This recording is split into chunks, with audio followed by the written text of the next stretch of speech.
Welcome to Vision Plus, a program featuring a positive outlook, dealing with everyday situations of marriage, children, and business. Believing Philippians 4:13, I can do all things through Christ who gives me strength. Teacher, author, speaker, delighting audiences from New York to Sacramento with a heart and message for the people today. Bonnie would like to remind you of the 800 number on the screen. Please feel free to call at any time throughout the broadcast and share your concerns. Leave your prayer request and someone will pray with you. And now, teacher, author, and speaker. The state of Arizona in the House and in the Senate. She was also the Secretary of State. What is most interesting to me about her is that she's a prior supervisor of Maricopa County and inherited, like many of us good Republicans, she inherited a financial mess. And she did such an outstanding job of managing their budget and managing the mess that Governing Magazine proclaimed it as one of two of the most well-managed in the entire country, which is I don't think Birmingham fits in that bill anymore. I don't think Jefferson County made that list. But Governor Brewer has fought illegal, keyword illegal immigration in this country.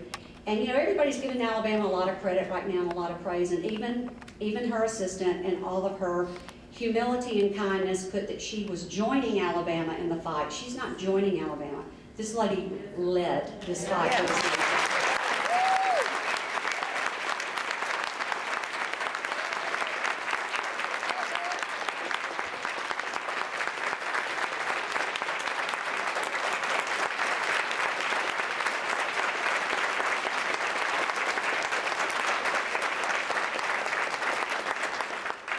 Governor Jan Brewer fought illegal immigration before fighting illegal immigration was cool.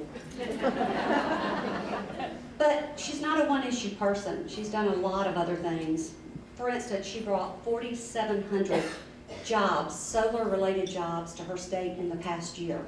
Wouldn't we like to have 4,700 jobs right now? She serves without fear and with courage. She loves God and country. She's tough and tenacious, yet she's kind and very gracious. There's only one thing that I've found to be wrong with Jan Brewer. She's not running for president. Not this time. I am so excited I can't stand it. In 4 days, her book comes out, Scorpions for Breakfast. It is right now, you can purchase it. I checked it out today, $16.95 pre-sale on Amazon.com. I encourage every one of you to go back to your rooms tonight, get the laptops out and order the book. But in 4 days, that book will be released, and she's probably far too humble to tell you why it's named that. But Chuck Norris said once of her on television, somebody was talking about Governor Jan Brewer, he said, that lady is so tough, she eats scorpions for breakfast. So there you go. But it's going to be a great book. I'd like for you to join me in welcoming a conservative's conservative, a lady, a governor, and I think one of the brightest and shining, most accomplished, outstanding Republicans in our entire nation, Governor Jan Brewer. Thank you. Oh, good evening, Republican women of Alabama. I think that you are probably one of the most fantastic group of women that I've been around in a long time. And I want to thank Beth for that very, very kind introduction. It's a bit overwhelming. I do so much appreciate it, but I don't know if I can live up to all of that, Beth. You set the bar pretty high there for me. Let me begin first and foremost by saying how honored, and I mean that so sincerely, to be with all of you tonight. You have all been just such a wonderful host during the day here today, and I just want to really thank each and every one of you for that good, I guess it's Southern hospitality.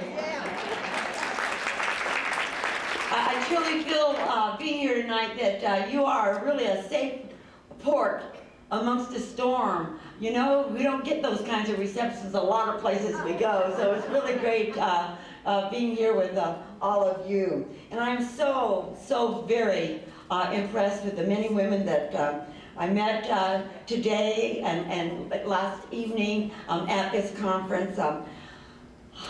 What can you say? You're just all fabulous. There's not another word. You're just fabulous. It's clear, really, to me, that women are making great strides today in business and certainly in the political world. Indeed, women all over are running for political office in record numbers. And I think it's important that we not take this kind of woman power for granted, either at the federal, state, or local level. For those women getting elected to office are truly translating their successes into victories for all women. And women will continue to make such positive strides by serving as role models for the younger generation. Did you know that 2/3 of women governors are Republicans?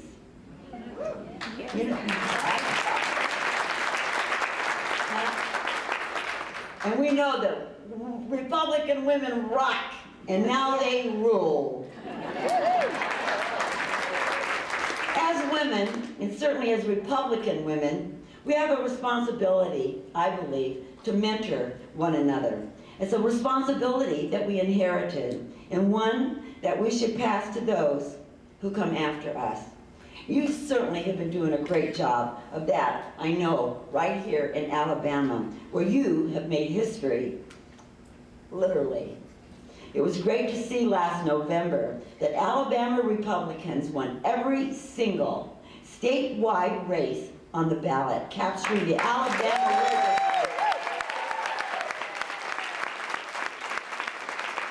That's saying a lot, doesn't it, after 136 years of Democrat rule. And Republican women candidates were a vital part of that victory. And they couldn't do it without all of us, the grassroots women who get out there and get the job done, and that means all of you. I want to start, if I can this evening, by telling you that the most important mentor in my life was my mother, Edna Drinkwine.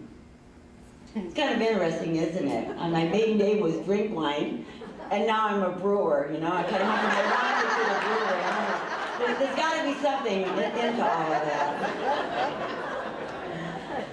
You see, I know what it's like to be a single mom, struggling to make ends meet while caring for your family. I saw my mother do it after my father died when I was 11 years old, and she'd never ever worked outside of the home, but my mother knew that she had to support her family, and that would be my brother and myself. And with her very meager savings, she bought a small dress store, and I worked side by side with her until the time that she sold it when I was about 20 years old. And that shop that she bought and that shop that I worked in was really, truly a classroom for me, where I learned the importance of hard work, responsibility, honesty, integrity, and yes, courage, from my mother's example. I think about my mother every day, especially since I was challenged with the opportunity to become governor of Arizona.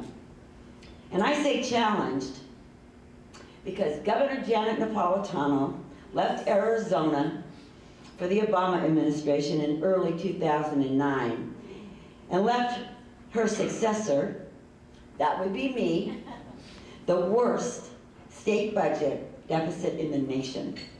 Now, how's that for a parting gift?